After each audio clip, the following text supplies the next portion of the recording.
démb wala maa ngi woon ci xat-xat rek ça va bien bonne arrivée macha allah dara ak jàmm comment vas-tu naka mu ça va may sant yàlla waa kër gi salaamaaleykum waaw alhamdulilah naka mu rek jàmm ça va macha allah na ngeen def ça va bien ah oui gisu ngeen toppal bi ah gisu ngeen mu la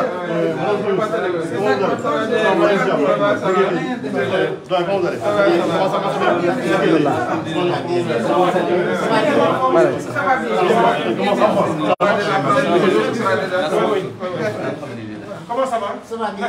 Ça va bien. Voilà. Comment tu vas? Ça va bien.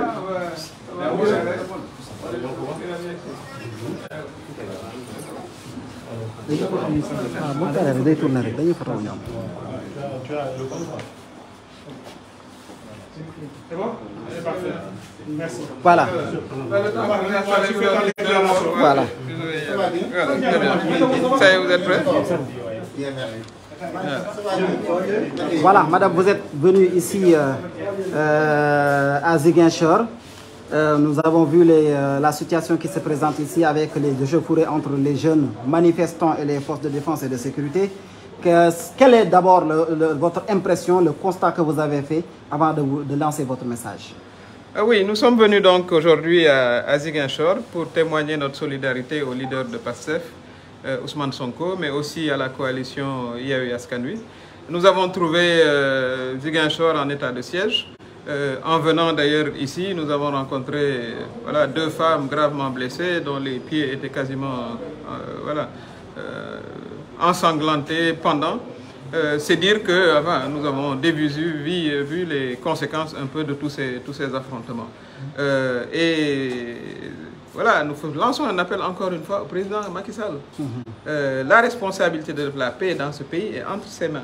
Parce que toute cette tension, en fait, l'origine, c'est sa volonté d'avoir un troisième mandat qui n'est pas acceptable, ni moralement, parce qu'il a dit partout que c'était son dernier mandat, et inacceptable selon les dispositions de la Constitution qui est très claire.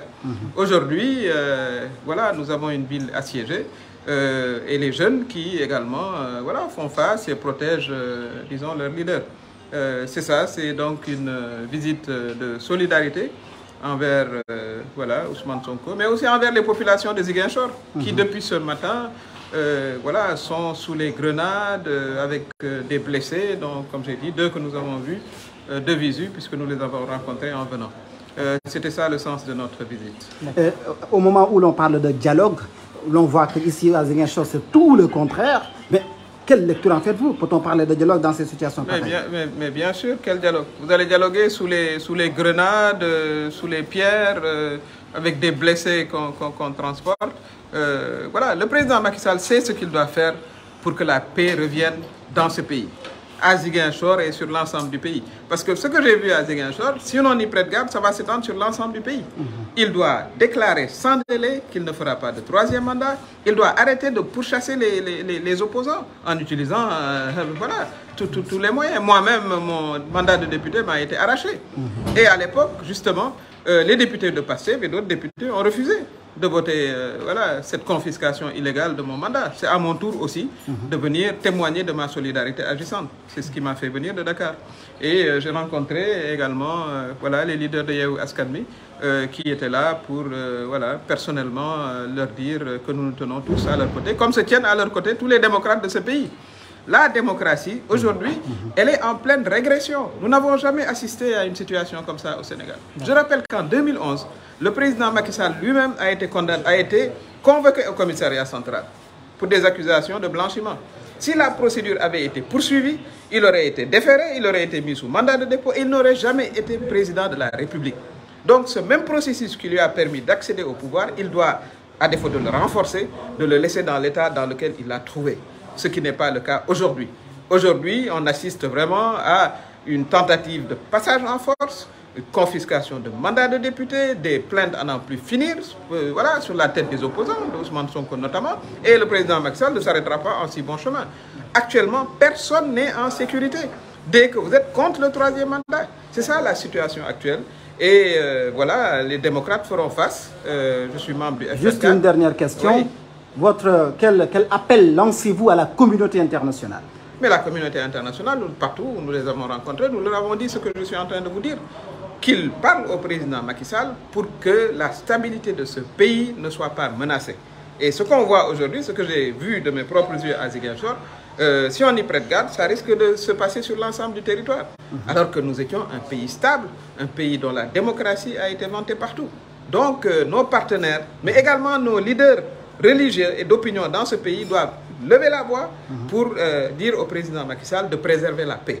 Et le chemin de la paix, le président Macky Sall le connaît très bien, c'est qu'il mette cette histoire de troisième mandat là de côté, qu'il arrête vraiment toutes ces poursuites, voilà, ces violations de la loi, qu'il libère aussi les 300 manifestants qui sont dans les prisons. Et à ce moment-là, on pourra discuter de comment il doit organiser des élections libres et transparentes, auquel il ne participera pas, bien sûr. Alors, une dernière question. Vous avez quitté Dakar, venu à Ziguinchor. Est-ce que vous avez échangé ou bien est-ce que vous avez vu Ousmane Sonko? Non, non, ce n'était pas le plus important. Le plus important, c'était de venir dans la ville, de lancer mon message. Il l'a entendu, bien sûr. J'ai rencontré, comme vous l'avez vu tout de suite, les leaders de Yewwi Askan Wi qui étaient là. Et il a aussi une muraille de ses militants qui le protègent. Et voilà, c'est ça aussi... voilà, la démocratie. J'ai eu à bénéficier de leur solidarité quand j'étais à l'Assemblée nationale et c'est à mon tour aussi de venir voilà, manifester cette même solidarité aux côtés de Ousmane Sonko, de Pastef et de Yewwi. En wolof rek ñu boo ko résumé lépp ci wolof rek. waaw ñu ngi tey ñëw fii ci Ziguinchor ñëw wane si suñu solidarité jëmale ko ci Ousmane Sonko mi nga xam ne moo jiite Pastef ak ci Yewwi Askan Wi seen ay responsable ñu ngi fi woon saafonteeg ñoom wax leen ne vraiment jóge nañu Ndakaaru ba fii pour bokk ak ñoom xat-xat bi nga xam ne ci la ñu nekk. man ba ma nekkee assemblée nationale président Macky Sall di foqati sama mandat voilà ñoom it waroon nañ ma solidarité avant loolu sax ba noppi bañ a wote loolu. kon nag as gor aussi da ngay delloo teranga kon loolu it bokk na ci suñuy tànk. fekk nañ Ziguinchor nag ci situation bu doy waar. bi ñuy ñëw fii ngeen may interviewé daje nañoo ak ñaari soxna ñoo xam ne daanaka seen tànk yi dagg na. ñi ma àndaloon ñëpp fekkee nañu ko ñu jëm ñuy gàdd yóbbu leen hôpital. xale yi nag ñu ngi taxaw aussi parce que injustice nag nit ñi aussi duñu ko nangu. voilà parce que li nga xam ne moom la ñu gis tey mooy président Macky Sall ci bëgg-bëggam mu troisième mandat bi nga xam ne waru ko def ndax waxante woon na ko ak askan bi tey jaral na ko lu ne. voilà di bundu xataal ay opposants di foqati ay mandat wu député comme man bi presque ñetti téeméeru xale ne ci kaso bi. waaw loolu yëpp nag moom la war a teg ci suuf pour jàmm dellu si waat Sénégal may fàttali nag ne moom 2011 président Ablaye Wade woon na ko fi commissariat central. voilà ñu accusé ko li ñu naan blanchiment. bu loolu continué woon kon moom du mën a nekk candidat te kon du nekk président de la république fi ñuy wax nii. kon moom fa mu jaaroon muy démocratie ba na bàyyi ku ne jaar ce bu ko defee électeurs yi jour élection bi ñu tànn ka nga xam ne moo leen neex pour mu jiite leen. tey nag suma tànk yi tànku solidarité la woon tànku bokk aussi xat-xat bi. parce que nag aussi loolu mooy li war a am nekk aussi membre F24. bi nga xam ne génn na communiqué sànq boo xam ne bii xam naa liir ngeen. ndax gisee nga ki la tax a jógee Dakar. non non moom fi ñu toll nii defe naa ne ay junniy militant voilà ñu ngi ko wër. moo tax ngeen dégg d'ailleurs grenade yi ngeen di dégg fu nekk mais li ëppoon solo mooy ñu ñëw ba fii marsawu aussi waa Ziguinchor parce que lii ñuy dund aussi wax dëgg yàlla metti na xetu grenade yeeg voilà ñi nga xam ne ñu ngi ci yor ay gaañu ak yu ni mel marsawu leen te lii rafetul ci image u démocratie sénégalaise voilà muy fii di Ziguinchor wala fenn fu munti nekk ci réew mi kon koo xam ne kii rek mën ngaa wax ak président Macky Sall mu dégg la voilà war nañoo yëkkati seen gàtt ba ci communauté internationale bi nga xam ne ñu ngi wax ak moom waaye suñu kilifa yi nga xam ne ñu ngi ci réew mi kilifa aada yi kilifa diine yi ñoom it ñu yëkkati seen kàddu wax président Macky Sall mu teg lépp ci suuf commencé ko par troisième mandat bi nga xam ne moo indi tolof yëpp kon ñu ngi massawu vraiment waa Ziguinchor di bokk aussi vraiment xat-xat yi ak voilà sunu camarade Yewwi Askan Wi Pastef ak surtout président Ousmane Sonko di ko manifester suñu solidarité. jërëjëf merci beaucoup. Bonsoir.